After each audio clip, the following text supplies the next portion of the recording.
Okay, today I'm going to talk about an introductory wargame, The Battle for Moscow, originally published by Frank Chadwick in 1986, which covers Operation Typhoon, the German attempt to capture Moscow in the fall of 1941.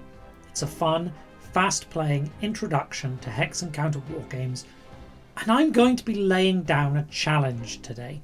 Part of the reason I'm doing this episode is there's an online implementation. I'll come back to this in a moment, but it's at this address, and I'll stick a link in the description below. I'm going to talk about how to play, a method for scoring a match, explain the challenge that I'm setting, and you'll have to wait to the end of the episode for this. I'm going to very briefly give 2 tactical tips, and then talk about my results at the same challenge. First, play. Battle for Moscow is played on a small map. This is an older edition of the game, and it's played over just 7 turns. There are several different versions of the game, and they do have minor differences in the rules, but I'm not going to be going to that sort of depth, so those don't matter too much today. The game represents the German push on Moscow in October and November 1941. Which bogged down in the deep mud of the Russian rainy season, the Rasputitsa. Turns 3 and 4 of the game represent the worst period of that mud, and they have an effect on both movement and combat. German armour is less effective, and units can only move 1 hex. The Germans take the first turn, then play alternates. Rather unusually, though it's an interesting design choice which makes the game well suited to play across the internet or any type of asynchronous play. The German and Soviet turns are played without any involvement from the opponent. This is a strict I go, you go system. While that is always a bit less than ideal face to face, it's actually a strength when you're not playing directly in front of an opponent and you have to play with some sort of correspondence. Each turn consists of 4 phases: replacement, special movement, combat and ordinary movement, and the game begins with the combat phase of the first German turn. Well, technically actually, the very first turn begins with a deployment phase. The Soviet deployment is fixed, with half-strength units placed in all of the indicated hexes. Axis player may choose how to deploy their forces, including in the hex that represents an already partial German breakthrough.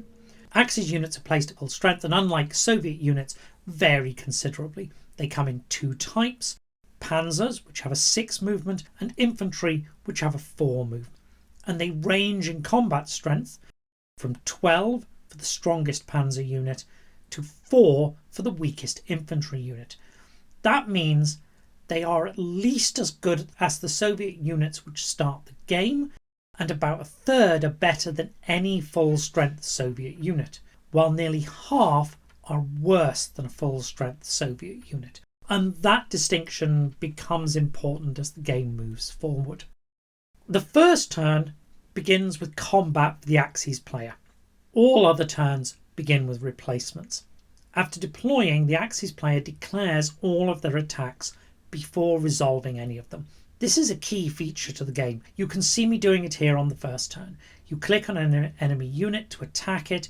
You can then click on an adjacent unit of yours to remove it from that attack. If you are happy with the attack, you'll press the plus marker in the combat box next to the odds for the attack, and that locks it in. You go through and declare all of your attacks. When you are finished, you click the little box that says no more attacks to declare. Once you have done that, the 2 battles resolution button appears.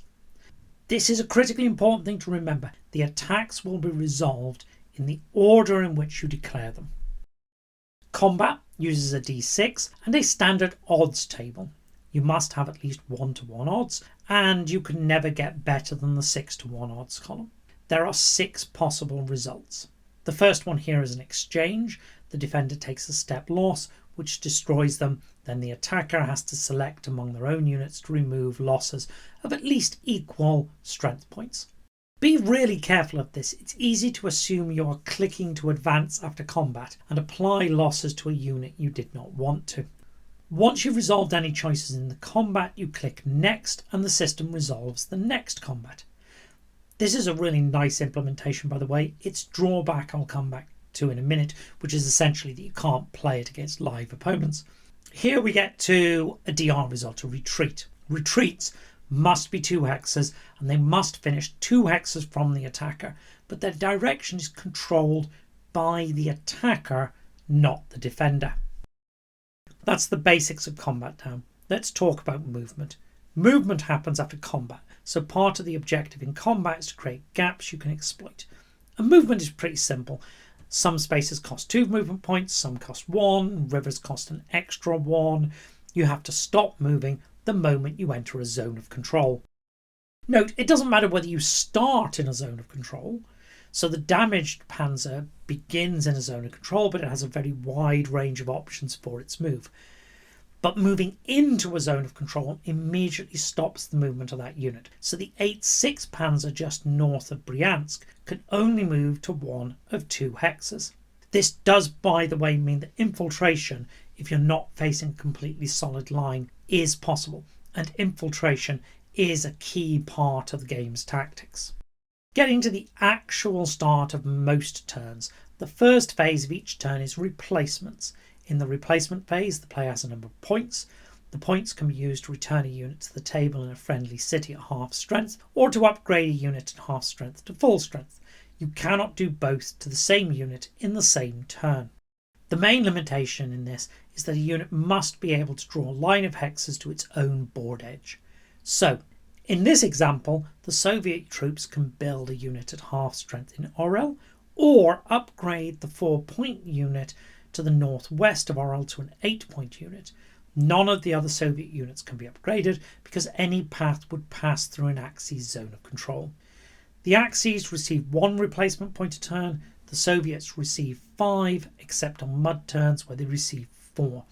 When it comes to the challenge, I'm going to ask you to voluntarily forego 1 point of that, so that means essentially no replacements for the Axis player. But I'll get to that in a bit. Finally, there's the special movement phase.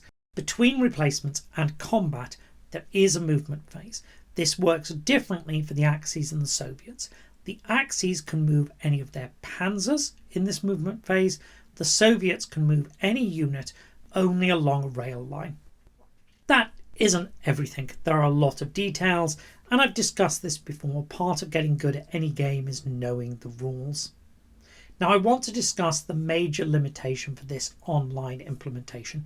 You cannot play against an opponent, which is a pretty big drawback. However, the designer has implemented an AI, which is awesome. AIs are very uncommon for wargames because they are hard to implement. This one is a terrible player, but it is at least capable of playing. And this is going to be the basis of the challenge I am about to set. Before I get to that, let's start with how to score. Each town on the map is controlled by the player who last moved through it. If you click on the turn marker at the top of the page, it will toggle on and off a display showing which towns are controlled by which player. For this challenge, to win you will need to control Moscow. Either hold it as the Soviets or capture it as the Axis, but your score will be based on the other 10 cities marked on the map. 1 point for each one you control if you win, and if you lose, -1 point for each one your opponent controls. Note, this victory condition and scoring is specific to the challenge I'm setting here. It's not quite the victory condition that's used in the game. In this game, for example, the Soviet player wins because they control Moscow, and they score 3 points because they control 3 other cities. Axis player loses, and they score -3 points. Here's the challenge. Use the link I've provided and play 2 games, a match, against the AI. One as the Axis, one as the Soviets. I'll come back to the details in a moment. That will get you 2 scores, from -10 for a crushing defeat to +10 for an overwhelming victory. Add the 2 scores together, which will give you a score between -20 and 20, and report your result in the comments for this video. And I think part of the reason this challenge occurred to me is because I think having an AI creates an interesting opportunity. Here is a standardized opponent to test ourselves against, and then compare our results. A few more details. Use the standard rules. Do not tick the box at the bottom of the page for tournament rules. And in the replacement phase, take one less point of replacements. This won't compensate the computer enough, but it will make things a little bit fairer. That means no German replacements, only 4 Soviets and only 3 Soviet replacement points on mud turns. A little bug: when you decline Axis replacements, if you've lost a unit, the computer will rebuild it in hex 11, so you need to remember that that unit is not real and ignore it. And this is the moment in the video where you can go off and actually play a match against the computer, come back and comment on how you scored, and then watch the rest of the video then. Probably give yourself a dummy match or two first to get used to the rules, or you can stick around and I can give you some brief tactics and tell you my own match results. Nobody's enforcing anything here. This isn't going to be anything in depth. I'm just going to give 2 tips related, one for the Soviets, one for the Axis. It's always worth being aware of some of the peculiarities of any particular game. In Battle for Moscow, cities usually have no effect on combat. They count like open ground, which is unusual, but there are 2 exceptions. Tula and Moscow are major cities.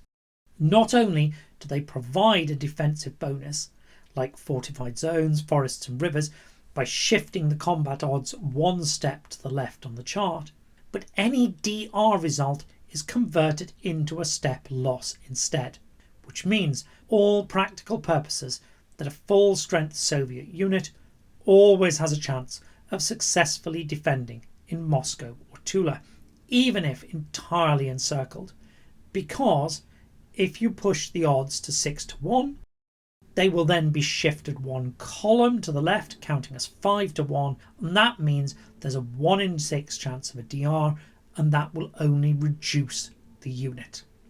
And that's an important thing to bear in mind as the Soviet player, because it rewards you for deploying a full strength unit into those cities as early as you possibly can.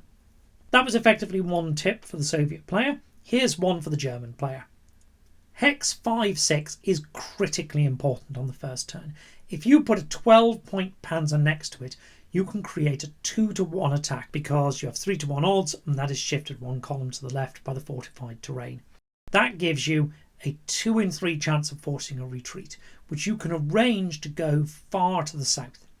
You will be able to create 3-1 attacks against the units north and south of 5-6, and those guarantee retreats. The result being a 2 in 3 chance you blow a hole 3 hexes wide in the Soviet line, which means in the subsequent movement phase your troops can flood through the gap because a 3 hex hole in a game with zone of control rules is exploitable, and seize Kaluga, etc. on the first turn.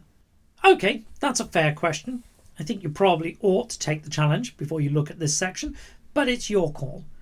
I had a couple of games before I played some matches for my challenge, and I played 3 matches on 3 consecutive days. Actually, way back in April, before the hiatus on the channel and before I started preparing the video. My first match was a spectacular win, a 10-point German whitewash and an impressive 7-point Soviet victory for a total of 17 points. This was definitely a little lucky. I did not do as well as this again. My second match I tried a southern approach and got a 9-6. It should have been slightly better, but I forgot to take Rzhev. My third match I was unlucky not to take Tula for a full 10, but my Soviet game was nearly a disaster and I only scraped a 3-point win. The computer went for the 5-6 opening and took Moscow almost immediately, so I actually had to take Moscow back from a 12-point panzer. No mean task, though remember the computer sucks at tactics, so it is possible.